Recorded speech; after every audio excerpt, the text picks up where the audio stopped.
கொரோனாவிலிருந்து மீள break the chain. நோய் தொடருக்கு தடை கொடுப்போம், கொரோனாவிற்கு விடை கொடுப்போம்.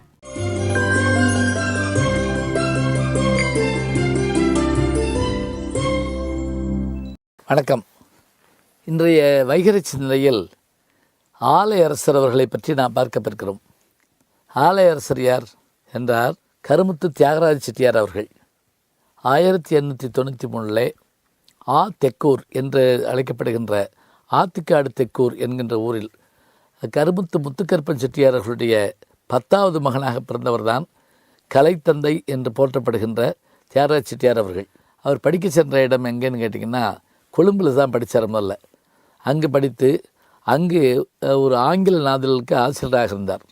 அது மட்டுமல்லாது அங்கிருந்த தமிழர்களுக்கு ஏற்பட்ட இன்னல்களை போக்குவதற்காக தன்னுடைய பத்திரிகைகள் அவருடைய துன்பங்களை பற்றியெல்லாம் எழுதினார். அதோடு அங்கிருந்த மக்கள் அந்த அடிமைப்பதில் இருக்கும்போது அவர்களுக்கு அடையாளமாக சூடு வைக்கப்படுகின்ற முறையை எதிர்த்து எழுதி அப்போதிருந்த அந்த ஆங்கிலேய பிரபுவுக்கு அதை பற்றி கடிதம் எழுதியிருக்கிறார். பிறகு இந்தியாவிற்கு வந்து இங்கு நூற்பாலை தொழிலை தொடங்குகின்றார். நூற்பாலை தொழிலை தொடங்குகின்ற அந்த தன்மையில் மான்செஸ்டரில் போய், அதாவது இங்கிலாந்தில் சென்று அந்த தொழில்நுட்பங்கள் எல்லாம் கற்றுட்டு வர்றார். இலங்கையில் படிப்பு, பிறகு தமிழ்நாட்டுக்கு வந்து தமிழ் அறிஞர்களுடைய எல்லாருடைய அந்த பெருமைகளையெல்லாம் உணர்ந்து அவர்களையெல்லாம் ஒன்றிணைக்க வேண்டும் என்று தமிழ்நாடு என்ற ஒரு பத்திரிகையை உருவாக்கினார். கல்வி நிலையங்கள் பலவற்றை அவர் உருவாக்கினார்.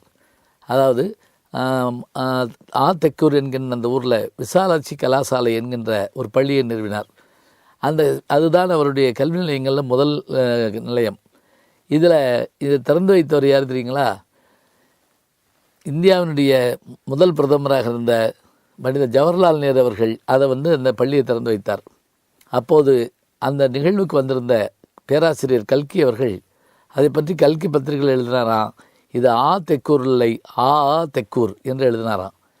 பிறகு தியாகராசர் பொறியியல் கல்லூரி தொடங்கப்பட்டது, தியாகராசர் கலைக்கல்லூரி தொடங்கப்பட்டது, தியாகராசர் கல்வி கல்லூரி தொடங்கப்பட்டது.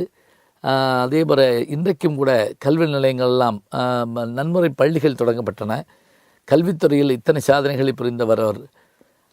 கலைத்தந்தை என்று அழைக்கப்படுகின்ற அளவிற்கு கட்டிடக்கலைகளில் அவருடைய கவனம் அவ்வளவு தனி சிறப்பாக அமைந்திருக்கும். எனக்கு ஒரு பெருமையாக நான் கருதுவது எது என்று கேட்டால், நான் அந்த கல்லூரியிலே தான் பயின்றவன்.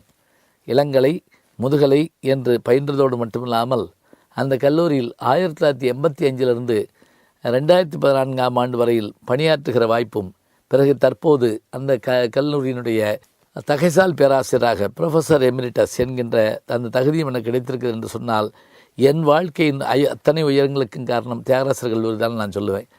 தியாகராசர் அவர்கள் முதலில் காங்கிரஸ் இயக்கத்தில் இருந்தார்.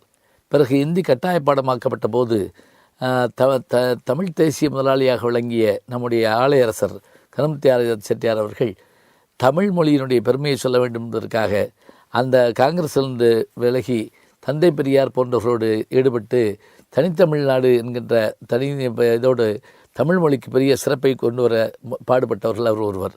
தமிழிசையை முன்னுக்கு கொண்டு வருவதற்கு பெரும்பாடுபட்டார். அதே போல் கல்லூரிகளில் சைவ உணவு தான் இருக்க வேண்டும் என்பதை மிகச் சிறப்பாக வலியுறுத்தினார். ஒரு தடவை மாணவர்கள்லாம் போய் கேட்டாங்களாம், ஏன் எங்களுக்கு அசைவ உணவு போட மாட்டேங்கிறீங்க? நாங்கள் என்சிசியில் இருக்கோம், நாங்கள் விளையாடுறோம், எங்களுக்கு உடம்புல வலிமை வேண்டாமான்னு கேட்டாங்களாம். அப்போ அவர் சொன்னாராம், சரி இப்படி வச்சுக்கோங்க, உலகத்திலேயே வேகமாக ஓடக்கூடிய மிருகம் எது? குதிரை. உலகத்திலே அதிக பலம் வாய்ந்த மிருகம் எது? யானை. இந்த ரெண்டும் சைவமா அசைவமானு கேட்டாராம். உடனே மாணவர்கள் அசந்து போனாங்களாம். அவர் சொன்னாராம், எப்படி சமண கல்விகள் நிலையங்கள் நடத்துகிற போது உயிர்கொள்ளை கூடாது என்பார்களோ, அதுபோல் என் கல்லூரியிலும் அது கிடையாது, சைவ சித்தாந்தம் தான் இங்கு முதல் பாடமாக இருக்கும் என்று சொல்லி இன்றைக்கும் அதனை சிறப்பாக நடத்தி கொண்டிருக்கிறார்கள் என்றால் அத்தகைய பெருமை அவர்களுக்கு உண்டு.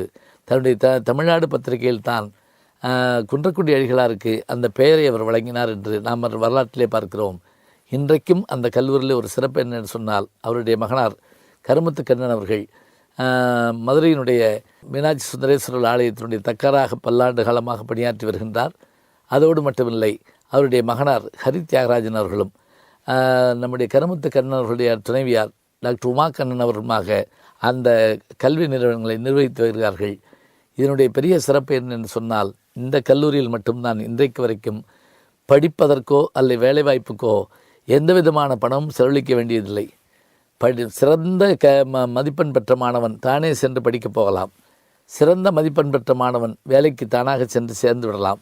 அங்கு தனிப்பட்ட கட்டணங்கள் எதுவும் இல்லை என்று சொன்னால், அந்த பெருமையோடு தமிழையும் சைவத்தையும் அறிவும் அன்புமே சிவம் என்று சொல்வது போல அன்பும் அறிவுமே சிவம் என்ற அந்த குறிக்கோளோடு அந்த தொடங்கப்பட்ட அந்த விஷயங்கள் இன்றைக்கும் சிறப்பாக இருக்கின்றன.